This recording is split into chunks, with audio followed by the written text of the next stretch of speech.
नमस्कार दोस्तों, UP triple SC से मुख्य सेविका भर्ती रिज़ल्ट को लेकर एक बड़ी खबर और सबसे अच्छी बात यहाँ पर कोर्ट में सुनवाई को लेकर आपकी जो डेट है वो कंफर्म हो चुकी है। और ये डेट आपकी लंबी भी नहीं है, यानी कि केवल और केवल सोमवार तक का आपको वेट करना है। मंडे को यानी कि 5 अगस्त की आपकी जो डेट है सुनवाई के लिए वो लग चुकी है। तो उम्मीद यहाँ पर बहुत ज़्यादा है कि सोमवार के दिन यानी कि मंडे को ही आपका मामला पूरी तरह से फाइनल हो जाए और स्टे हट जाएगा। देखिए, संभावना 99% की बन रही है मंडे को, लेकिन अगर किसी कारणवश नहीं हो पाया तब भी आप इतना मान के चलिए कि ज़्यादा वेट आपको नहीं करना पड़ेगा। अब जो डेट लगेगी वो कुछ दिन बाद की ही लगेगी, हो सकता है सप्ताह भर के अंदर में ही सुनवाई हो जाए। तो जो भी मुख्य सेविका बहनें हैं इंतज़ार कर रही थी सुनवाई के लिए, उनके लिए ये अच्छी खबर है। बाकी कुछ आपकी भर्ती संबंधित और भी ज़रूरी सूचना है जिससे कि आप सभी को अवगत कराएंगे। वीडियो में लास्ट तक बने रहें। एक छोटा सा निवेदन आप सभी से, अगर चैनल पर नए हैं तो चैनल को सब्सक्राइब कर लें, साथ ही साथ वीडियो पसंद आए तो लाइक शेयर भी ज़रूर करें। तो जैसा कि मुख्य सेविका भर्ती में कोर्ट से स्टे लगने की वजह से आप लोगों की भर्ती का परिणाम जारी नहीं हो पाया है। अभी तक जितनी भी बार आप लोगों ने प्रयास किया है, चाहे वो धरना प्रदर्शन जो है के माध्यम से या फिर सोशल मीडिया प्लेटफॉर्म के माध्यम से आप सभी ने कोशिश की हो, कोशिश आपकी जो है वो बिल्कुल बहुत ही अच्छी रही है। और इसका ये परिणाम है कि आपको जो है डेट देखने को मिली 5 तारीख को। पूरी संभावना भी बन रही है कि 5 तारीख को आपका मामला फाइनल हो जाएगा, आपकी भर्ती से स्टे हट भी जाएगा।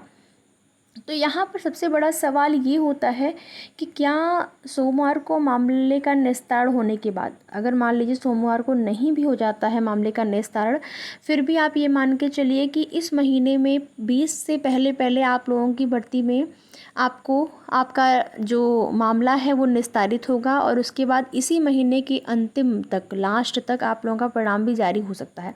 अगर नहीं आ पाता है इस महीने के लास्ट तक तो अगले महीने में यानी कि सितंबर के महीने में उम्मीद बहुत ज़्यादा रहेगी कि आप लोगों का जो रिज़ल्ट है वो जारी हो जाए।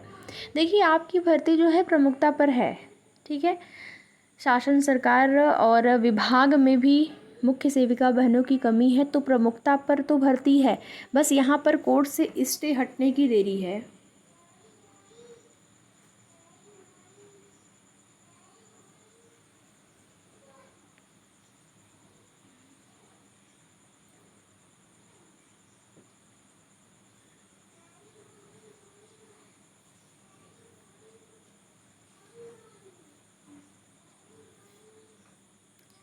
तो अब जो है स्टे आपकी भर्ती से हटेगा, और उसके साथ ही साथ अब सब कुछ आपके हित में होने वाला है। जो जिन लोगों के द्वारा स्टे लगाया गया है, देखिए वो चीज़ें अलग बात होती हैं। जिनको लगता है कि हमारे साथ अन्याय हुआ है वो अपने न्याय के लिए कोर्ट गए, और लेकिन ये चीज़ें बिल्कुल गलत है। संविदा कर्मी अगर वो चाहें कि हम जॉब कर रहे हैं या फिर हम 10 साल से 20 साल से 15 साल से हम जॉब में हैं, तो हमको जो है परमानेंट कर दिया जाए या फिर हमको इस प्रकार से स्थायी कर दिया जाए, तो ये तो रूल अगर पहले से रहता तो वो अलग बात है। जब रूल नहीं है तो फिर जब लिखित परीक्षा के आधार पर भर्ती आपकी हो रही है, लिखित परीक्षा यहाँ पर कराया गया, विज्ञापन जारी हुआ, सभी लोगों ने प्री क्वालिफाई किया, मेंस दिया, प्री मेंस आपका जो पेट प्रारंभिक परीक्षा थी, और आपने क्वालिफाई किया, उसको आपने पास किया, उसके बाद आपने मुख्य सेविका भर्ती की मुख्य परीक्षा दी।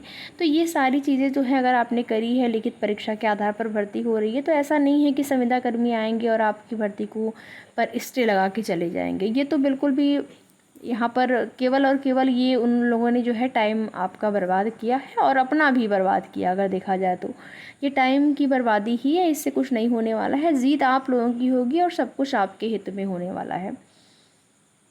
यहाँ पर देखिए, यूपी ट्रिपल एससी से आप सभी बहनों से ये एक निवेदन है कि जो है यहाँ पर वेटिंग लिस्ट का प्रावधान होना चाहिए, क्योंकि कई ऐसी भर्तियाँ हैं UPSSC से जो कि होती हैं जिसमें कि कुछ पद लास्ट में आपके फाइनल परिणाम जारी होने के बाद, ज्वाइनिंग के बाद कुछ पद बचे रह जाते हैं। उसके बाद 4 साल 5 साल बाद नई भर्तियाँ आती हैं और उसमें उन पदों को जोड़ दिया जाता है। तो ये बिल्कुल गलत बात है। जो पद जिस भर्ती से जितने पद का विज्ञापन जारी हुआ है, उन्हीं अभ्यर्थियों से, उन्हीं भर्ती के जो अभ्यर्थी हैं उससे उन पदों को भरा जाना चाहिए। और ये जो अभी देखेंगे आज के न्यूज़पेपर में दिया गया था ASO UPSSC से ही ASO की भर्ती है, जिसमें कि वहाँ पर रिट डाली गई है, कोर्ट में जो है जवाब भी मांगा गया है विभाग और आयोग से। कुछ पद खाली रह गए हैं, उसके लिए सेकंड लिस्ट की मांग करी गई है। तो हर एक भर्तियों में ये मांग होनी चाहिए। आप लोगों की भर्ती में भी ये चीज़ें सामने आएंगी। आपका जो परिणाम जारी होगा पहले DV के लिए, DV के बाद फाइनल परिणाम जारी होगा, उसके बाद आप लोग खुद देखेंगे कुछ पद बचे रह जाते हैं, बहुत ज़्यादा नहीं, 10-20 या 50-100 पद ही रह गए, तो वो भी तो गलत ही है।